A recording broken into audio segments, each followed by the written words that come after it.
The Segregation of England by Race, Religion, Wealth and Intolerance. Over the years, England has found it has segregated geographically, town by town or even within a town. No member of another's race is welcome in another's part of town, and that's not integration, is it? It's getting worse. Ever been to Luton? It's almost entirely Muslim now. I had a very interesting chat with a Muslim lady from Luton who wanted to move away, who was so desperate to leave Luton, as even she felt like an outsider. She was shunned by her neighbours, even though they too were Muslim. Why? Because she wasn't an extremist. She spoke English, she kept her religion to her family and herself. She had integrated with life in England. She didn't feel the need to wear a hijab or a burqa or make her children wear them. She had embraced Islam, its morality and its strength, but not the oppression, the inclusivity or its support of violence to achieve its aims. See, it's not just the white or English that are suffering. The lack of integration is affecting everybody.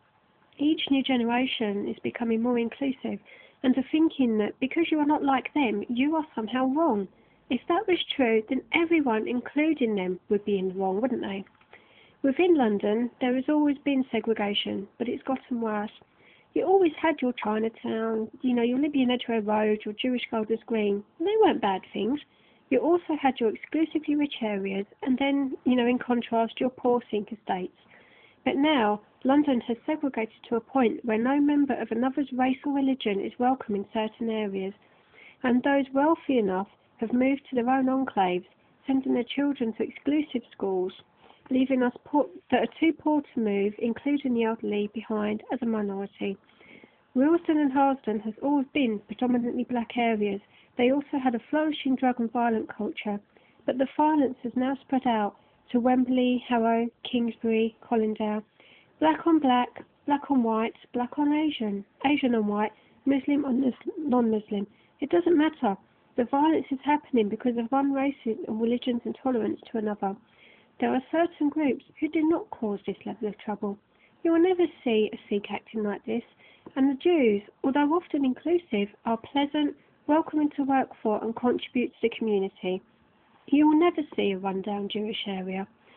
It's the indigenous population who are suffering in London. I would see violence all the time, or the evidence of. You'd walk down the road, I'd be taking my son to school, and there'd be one of those police signs up saying there'd been an incident, and you'd see a trail of blood down the road. It was horrible. You couldn't go out on your own after dark, and in some places not at all. Why on earth can't I take my son to the local playground just because of a gang of black youths are sitting in it being intimidating, listening to gangster rap on their phones and taking drugs? There is no integration here. Racism cuts both ways. We are always told to be tolerant of others, but now we are the ones facing intolerance by our own government, in the workplace, in the shopping mall.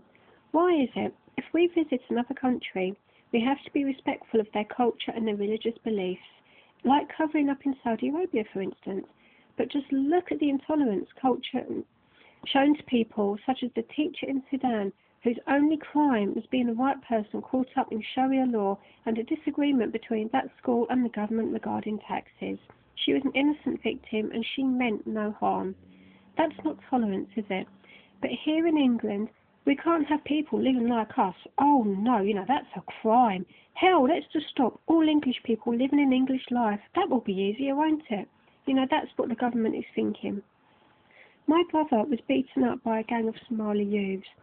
There are many violent Somali youths around here. It was all they knew before they come here. An African friend of mine was beaten to a pulp by an Asian gang in Harrow.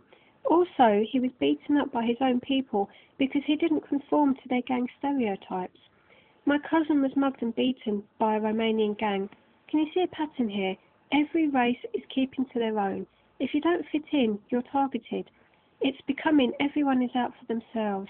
And again, it's us, the indigenous population. We're targeted by everyone. My town has become a turf war. You've got stupid gangs of black teenagers copying the dumb American gangs by throwing their trainers up on phone lines to mark territory. Then you've got your white gangs copying them, wearing their trousers on their asses and speaking like a dumbass. None of these youths ever earn respect by giving respect, getting a job and earning their own. Even the older West Indian and African migrants in their area admit that their young want everything for free. They want the bling, but they take it instead of earning it. They won't work. They say that their offspring have been pandered to by bureaucracy and the PC brigade, and that by their own admission, they think teachers shouldn't be scared to discipline black pupils for fear of racism. It's sickening to see people constantly claiming racism, like the Muslim girl wearing a hijab who didn't get a hairdressing job and decided to sue one of the ones that rejected her. Or that Asian copper who has made claim after claim for racism. Yeah, we can see he really wants to fit in. He just found a cash cow, and yet another sign of a compensation culture. But anyway, maybe if coppers like him were out on the streets doing their job, things wouldn't be so bad. He had a chance to be a positive role model for the young Asian youth in the area, but instead he chose to be a role model for those who just wanted to claim racism and be a victim. Pubs around here are now either Indian restaurants, vacant or derelict, or sold for development, or now Muslim or Asian-only bars. There are no normal English pubs left. Don't get me wrong, I love Indian food. I love visiting Indian restaurants, and Indian is a big part of English, especially London life now. But now, there's no choice. The cafes are now Eastern European. The chip shops, they've been taken over and turned into halal chicken places, or closed down. And of most of these new places, you're not welcome. That isn't integration. There are huge swathes of London whose communities do not speak a word of English, just like a miniature copy of their original country. Why not simply go and live in their country? If you want to live in England, do so because you want to live as an Englishman. If you have such a disdain for us English and the way of life, then bugger off. Like those Muslims on YouTube burning the British flag. If you have such contempt for us, please feel free to go and live in an oppressive Muslim country. Do not try and bring your country here.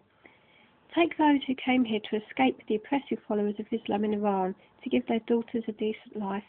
These people came here because they didn't want to live like that. But now, people who come here simply continue as they did before, to the point where we have ghettos of individual nations, and many of them are ghettos. Different cultures have different standards of living. You cannot change the nature of a person, and that's a fact. If you do not share our nature, please do not come here and enforce yours on us, leaving those that do integrate here by themselves so they don't get tarred by the same brush.